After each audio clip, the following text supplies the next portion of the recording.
തരിപ്പിണമായിരിക്കുന്ന നിന്നോട് പരിശുദ്ധാത്മ പറയുകയാണ്, ഉള്ളം തകർന്നിരിക്കുമ്പോൾ, ആ ഉള്ളം തകർന്നുടഞ്ഞിരിക്കുമ്പോൾ, ആർക്കും നിന്റെ വിഷമം മനസ്സിലായില്ലെങ്കിലും യേശുവിന് നിന്റെ പ്രയാസം മനസ്സിലാകും. അവൻ നിന്റെ കൂടെയുണ്ട്, അവൻ നിന്നെ പരിപാലിക്കും. എത്ര പേർ വിശ്വസിക്കുന്നുണ്ട്?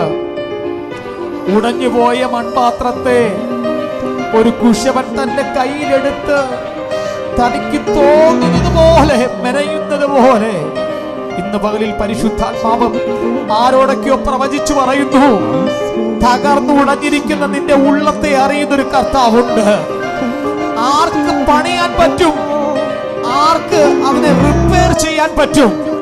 പക്ഷെ പരിശുദ്ധാത്മ പറയുന്നു, അവന്റെ ആലയത്തിൽ നീ സുരക്ഷിതമാണ്. ഒരു പൊന്ന് ഉരുക്കി പുറത്തു വരുന്നത് പോലെ നിന്നെ പുറത്തു കൊണ്ടുവരുവാൻ എന്റെ ദൈവത്തിന് കഴിയോ? ഇരമ്യ പ്രവാചകനോട് ദൈവാത്മാവ് പറയുന്നു, നീ എഴുന്നേൽക്കണം, നീ എഴുന്നേറ്റ് കുശവന്റെ വീട്ടിലേക്കൊന്ന് ചെല്ലണം. അവിടെ ചെല്ലുമ്പോൾ നിനക്കൊരു കാര്യം കാണുവാൻ സാധിക്കുമോ? കുശവന്റെ വീട്ടിലേക്ക് പ്രവാചകൻ ചെല്ലുമ്പോൾ കാണുന്ന കാഴ്ച, കുശവന്റെ കയ്യിൽ ഒരു കളിമണ്ണ്. ആ കളിമണ്ണിനെ തനിക്ക് ഇഷ്ടമുള്ള രീതിയിൽ ഒരു നല്ല പാത്രമാക്കി ആ കുശവൻ അതിനെ തീർക്കുന്നു എന്ന് പറയുന്നത് പോലെ ഇന്ന് പകലിൽ ദൈവാത്മാവ് ചിലരെ ഇതിനകത്ത് പണിയുന്നുണ്ട്.